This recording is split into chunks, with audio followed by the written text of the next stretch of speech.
Niat selebritas membantu saudara-saudara yang sedang terkena musibah di Sumatera ternyata berbuah kritikan dan nyinyiran dari sejumlah pihak, mulai dari anggota dewan yang terhormat hingga pejabat.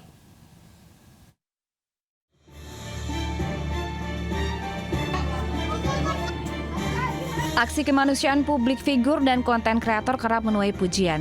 Namun kali ini donasi miliaran rupiah yang telah disumbang pada korban bencana Sumatera justru menjadi kontroversi. Saat bencana terjadi, selebritas langsung menghimpun dana, bahkan hingga miliaran rupiah untuk korban bencana Sumatera. Salah satunya Ferry Irwandi yang hanya dalam satu malam mampu mengumpulkan uang sebesar 10 miliar rupiah.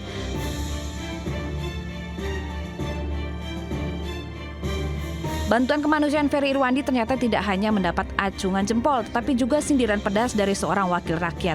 Sindiran datang dari Endi Patwijaya, anggota Komisi 1 DPR.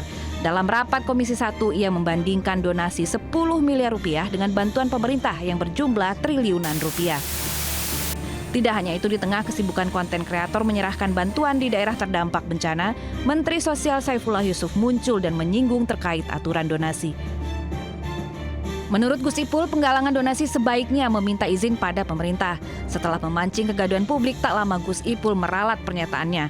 Ia menegaskan izin pengumpulan dana kebencanaan bisa diajukan belakangan.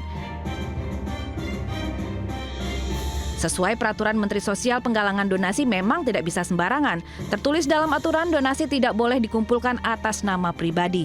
Selain itu, donasi juga wajib mengajukan izin sesuai wilayah. Bila terkumpul di atas 500 juta rupiah, maka donasi itu harus diaudit untuk pertanggungjawaban.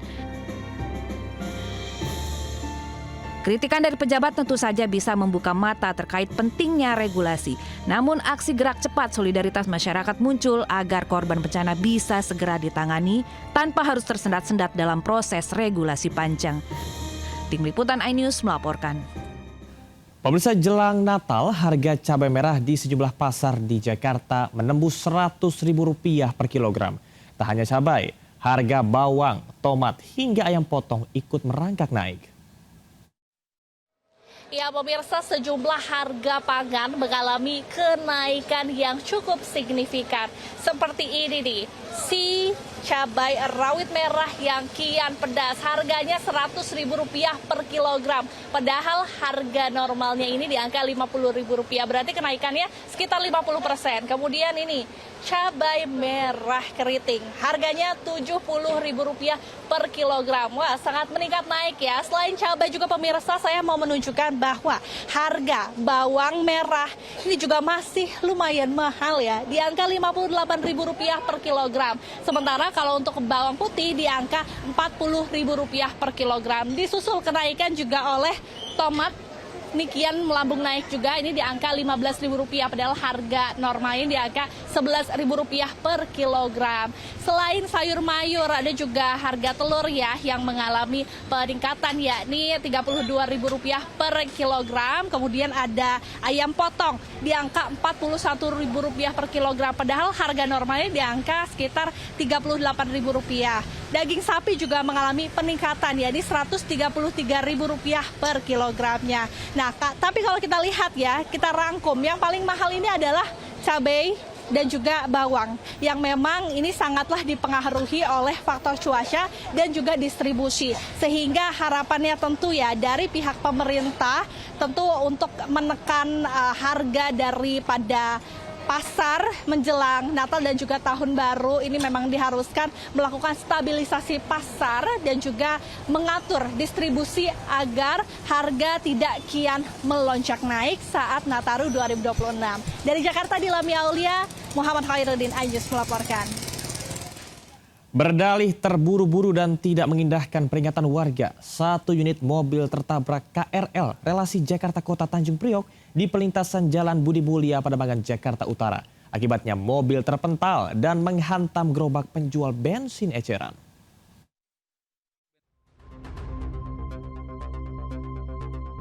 Dari rekaman kamera pengawas, mobil minibus ditabrak kereta komuter lain relasi Jakarta Kota Tanjung Priok di perlintasan Jalan Budi Mulia Pademangan, Jakarta Utara.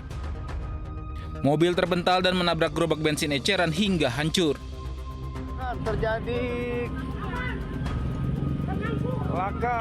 Mengaku terburu-buru, sopir nekat melawan arus dan tidak mengindahkan peringatan warga sekitar.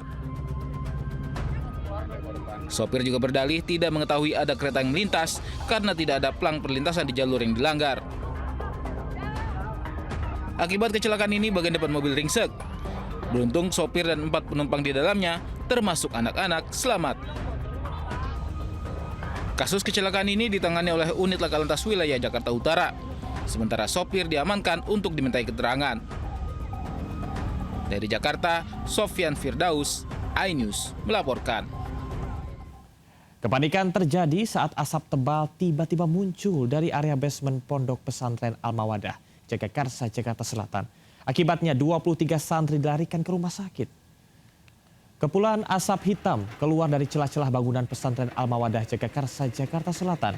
Asap pekat hitam berasal dari kebakaran di bagian gudang area basement pesantren.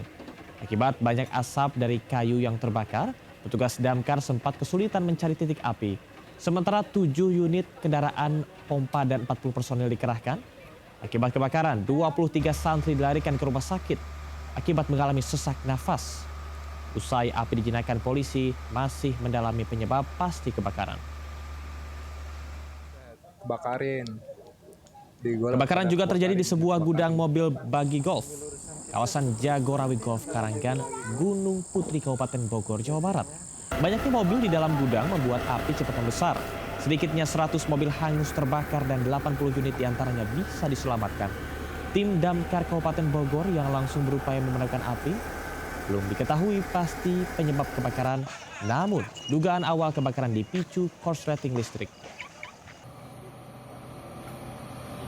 Masih di seputar iNews siang, Komisi Pemberantasan Korupsi menangkap Bupati Lampung Tengah, Ardhito Wijaya, dalam operasi tangkap tangan KPK. Ardhito ditangkap KPK di daerah Lampung Tengah, Lampung. Selain Bupati, KPK juga menangkap sejumlah pihak termasuk anggota DPRD Lampung Tengah. Menurut Wakil Ketua KPK Fitroh Roh Cahyanto, KPK belum bisa menjelaskan apa kasus yang membuat Ardhito Wijaya diamankan. Penangkapan diduga berkaitan dengan suap pengesahan RAPBD. Bukan hanya sekedar platform musik, Spotify memberi pengalaman multimedia bagi para penggunanya. Fitur video di Spotify memudahkan para kreator musik termasuk talenta-talenta baru untuk mengenalkan musik ke pendengar. Spotify Rap Live 2025 sukses digelar ketiga kalinya di Jakarta. Tidak sekedar hiburan, kemeriahan panggung musik Spotify menjadi bukti eksistensi Spotify bagi pendengar dan para kreator musik tanah air. Platform streaming musik dengan lebih dari 700 juta pengguna di seluruh dunia juga memberikan pengalaman multimedia bagi penggunanya.